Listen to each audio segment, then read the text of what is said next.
Hello， 大家好，很高興又見面了。前段時間呢，我看了一本日本醫生寫的書，他研究了很多100歲老人，發現了一件很有意思的事情。有些人呢，年紀很大了，但是仍然頭腦清醒，生活也非常的有節奏。這並不是因為他們運氣好，而是他們長期堅持了一些很普通的小習慣。那在今天的 podcast 中，我就想跟大家聊一聊7個保持年輕的好習慣。你們可以到我的 Patreon 上去下載今天視頻的文本和詞彙列表。那如果你們想得到更多的中級水平的學習資料的話，歡迎訂閱我的 Patreon。我把 Patreon 的鏈接放在今天視頻的 description 當中。在視頻的最後，我們還是會一起回顧在今天視頻中出現的一些重要詞彙，請堅持到最後哦。下面就讓我們開始今天的 podcast。 你有沒有某一時刻覺得自己老了？話已經到嘴邊，卻突然忘了要說什麼。剛放下手機，卻想不起剛才在看什麼。明明沒做什麼體力活，卻總覺得沒精神。衰老的可怕之處，從不在於年齡的增長，而在於生活質量的衰退。為此，日本醫學教授白澤卓二在《大腦與心臟抗衰老的101種方法》中，整理了一套適用於普通人的日常抗衰老方法。今天，我想和你分享其中7個保持年輕的好習慣，不是為了活到100歲，而是為了在慢慢變老的過程中還能清醒的生活。第一，好好吃飯。很多人會覺得，現在還需要擔心吃飯嗎？但問題從來不是吃不吃，而是怎麼吃。你多久沒有好好坐下來吃一頓飯了？不是一邊回消息一邊隨便扒幾口，也不是5分鐘解決，像趕時間一樣。作者建議，一頓飯最好給自己20到30分鐘，慢慢吃，多嚼幾下，吃幾口，停一停。不是為了健康，而是讓身體知道我在被認真對待。你以為只是敷衍了一頓飯，身體卻會因為這種敷衍變得疲憊、情緒不穩，甚至記憶力下降。無論多忙，把吃飯當成一件正經事，真的很重要。第二，讓大腦一直有事做。很多人一想到衰老，第一反應是身體不行了，但其實很多問題是從大腦閒下來開始的。你會發現，一些人退休之後，不看新聞，不記事情，不怎麼出門，幾年之後反應明顯慢了。反而是那些每天找點事做的人，聊天、看報紙、寫點東西，腦子一直是清醒的。這本書中提到一位活到101歲，名叫瑪麗的修女。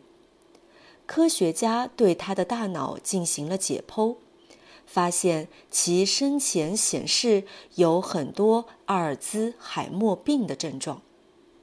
但瑪麗修女並未患上此病。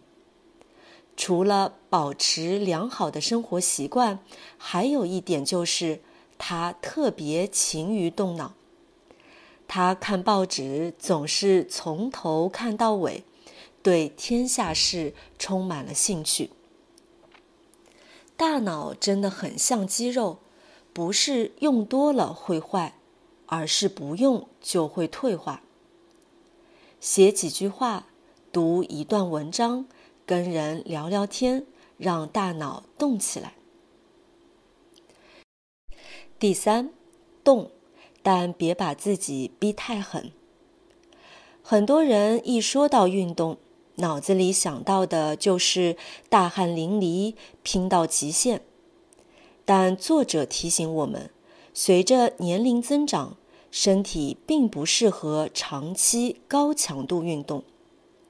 白天已經很累了，晚上再拼命健身打球，膝蓋、腰遲早會抗議。真正適合長期堅持的，反而是慢走、拉伸、太極、平衡訓練這類溫和運動。目標不是突破自己，而是動完之後還能睡個好覺，第二天醒來不覺得累。有時候我們需要的不是再拼一點，而只是動一動。第四，把覺睡好。很多身心問題並不是因為用得太狠，而是修復時間太少。有多少人已經很累了，卻還是把睡前最重要的時間交給了手機。結果是年紀不算大，卻提前出現白頭髮、記憶力下降、情緒變得不穩定。研究發現，每天睡7個小時左右的人，往往更健康。身體的修復不是靠熬夜後補覺，而是靠穩定連續的睡眠。如果你最近狀態不好，不妨先從一件事開始，早點睡。第五，別長期不見人。人是需要和世界保持連接的，短時間不社交可能會覺得很輕鬆，但時間一長，情緒和表達能力都會慢慢下降。這些問題不是想太多，而是見人太少。偶爾出門走走，和人說幾句話，哪怕只是簡單的寒暄，都能讓大腦重新感受到我還在這個世界裡。只要還在和真實世界發生連接，人的狀態就不會塌掉。所以也不要只生活在網絡世界裡，只用手機和他人連接。6，別讓情緒一直憋着。很多人一提到情緒管理，就以為是不要生氣，不要難過。但真正影響身體的，不是情緒本身，而是那些長期被壓住的情緒。情緒不會因為被忽略就消失，它們只會換一種方式留在身體裡。所以不要讓壞情緒過夜，寫下來，說出來，給情緒一個安全的出口。這不是脆弱，而是在保護自己。第7，保留我來決定的感覺。這是作者反覆強調的一點，主動。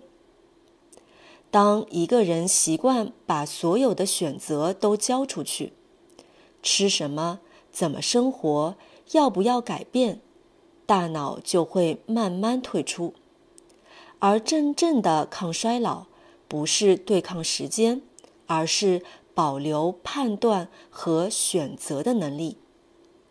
哪怕只是一些小決定，今天吃什麼，要不要出門走走，接下來想學點什麼，只要生活裡還有我來決定的空間，大腦就不會徹底退場。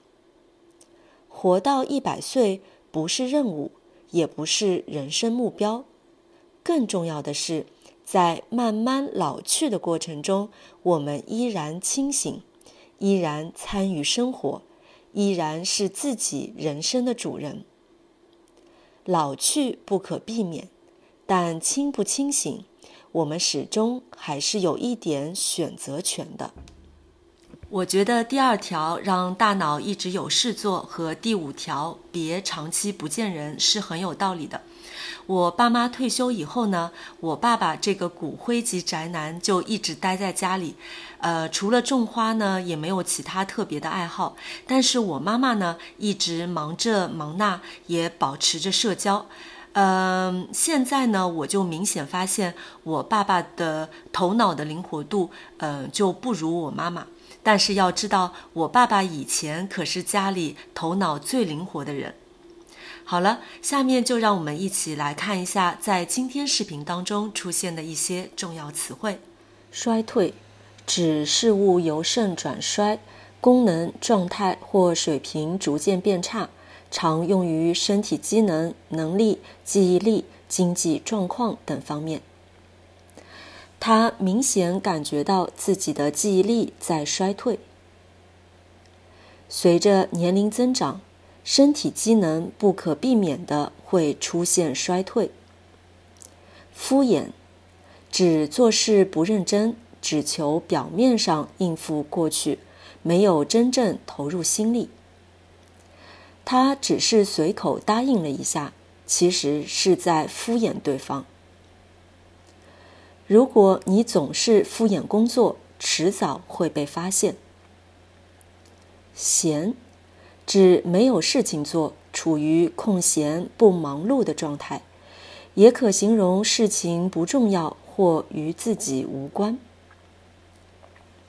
最近他比較閒，所以下班後經常在家看書。退休以後，他一下子閒了下來，也不太習慣。